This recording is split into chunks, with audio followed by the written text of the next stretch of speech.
हे guys, welcome back to Bhojpuri Vision. कैसे हैं आप सब गाइस? आज हम देखने वाले हैं खेसारी भैया का अनदर सॉन्ग विद शिल्पी राज, ले ले आई कोको कोला। ठीक है, तो बहुत ही अमेजिंग सॉन्ग लग रहा है यार मुझे। ये कोको कोला से रिलेटेड ही है क्योंकि गर्मियाँ आ रही हैं यार, कोको कोला होना भी चाहिए। तो यार देखते हैं कैसा सॉन्ग ये होने वाला है। और ओरिजिनल वीडियो का लिंक आपको डिस्क्रिप्शन में मिल जाएगा। ठीक है, जाकर एक बार ज़रूर चेक कीजिएगा। वीडियो शुरू करते हैं, फिर उसके बारे में बात करेंगे। छाना के लगोरी के पायली आई राम ठीक लगे। अरे ई का हो? रउआ तो बोली मत हमरा से। तो अरे तमो का लटकल बाड़ू? रउआ बात मत करी हमरा से, कोनो मतलब बा हमरा से? रउआ तो अपने धुन में रहे के बा हमरा। अरे बतिया का भल में बताइबे कि बेलमुंड बिगड़बे हमार ना मनबे? बताओ का भल बा।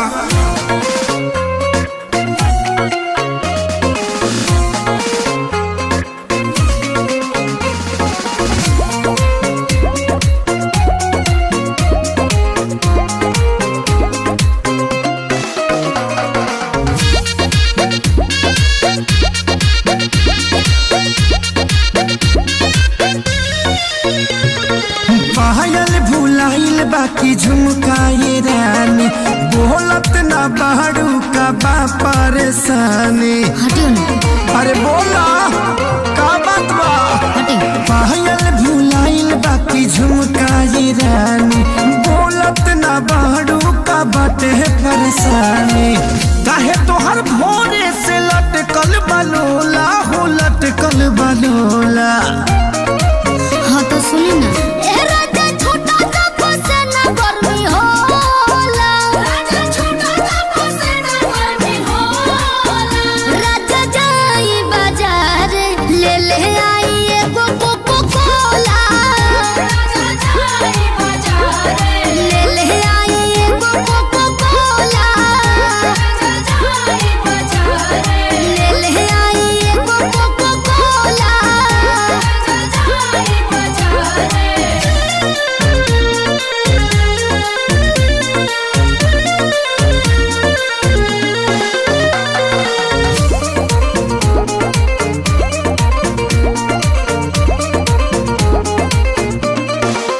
जवन जवन कहाँ बुलइबो सजनिया, लहई पीला ग्लूकोच वाला पनिया।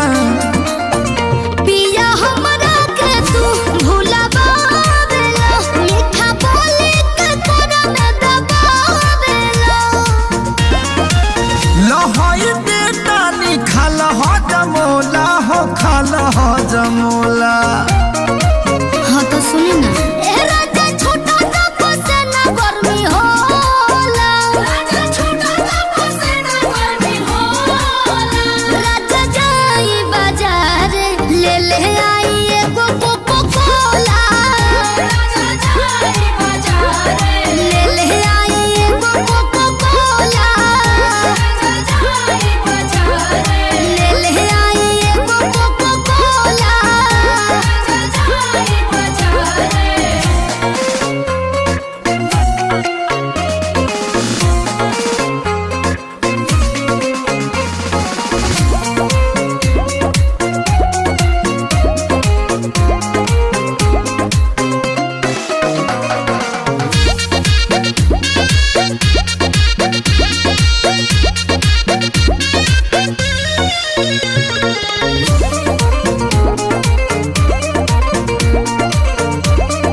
हम जाइब ये प्यारी, तोहरा के लाइब बनारस वाला साड़ी।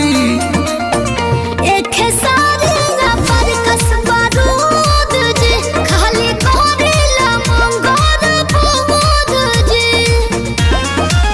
लागता कि काट के तू आइलू छवा कोला हो, गइलू छवा कोला। हाँ तो सुनी ना।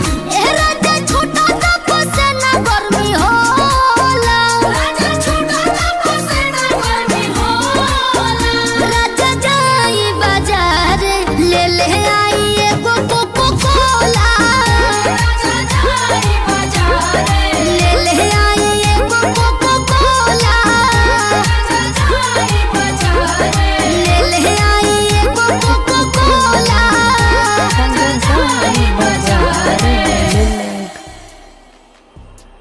भाई यार, व्हाट अमेजिंग सॉन्ग यार, कितना ज़बरदस्त गाना था यार। मतलब गर्मी हो रही है, जाहिर सी बात है गर्मी हो रही है, तो यार गाने में भी वही बोला गया है कि गर्मी हो रही है और पसीना छूट रहा है। मतलब गर्मियाँ जो हैं, अभी अप्रैल का महीना और फिर भी इतनी गर्मियाँ हो रही हैं यार। तो उसी में जो वाइफ है वो कह रही है कि तुम अपनी धुन में मस्त रहते हो, मुझसे कोई मतलब नहीं है। तो उसमें हस्बैंड पूछ रहा है कि मतलब काहे तुम मुंह लटका के बैठी हो, पायल चाहिए, झुमका चाहिए, ये क्या चाहिए तुम वो बताएं। तो उसी में जो वाइफ है वो बोल रही है यार गर्मी हो रही है बहुत ज़्यादा और कोको कोला बाज़ार जाओ और एक कोको कोला ले आओ, ठीक है। तो यार बहुत ही अमेजिंग सॉन्ग था, म्यूज़िक बहुत ही ज़बरदस्त था। इसमें जो तड़का लगा है वो खेसारी भैया ने जो कमर पे दुपट्टा बांध के जो डांस किया है ना, उसने मतलब 4 चांद लगा दिए। इसमें जो एडिशन होता है ना, मतलब वो किया है इसने डांस ने। तो यार बहुत ही अमेजिंग सॉन्ग था। आई होप आप सबको भी ये सॉन्ग पसंद आया होगा। रिएक्शन अच्छा लगा तो प्लीज़ लाइक और शेयर ज़रूर कीजिएगा, ठीक है। मैं मिलूंगी आपसे अनदर वीडियो में, तब तक के लिए बाय बाय।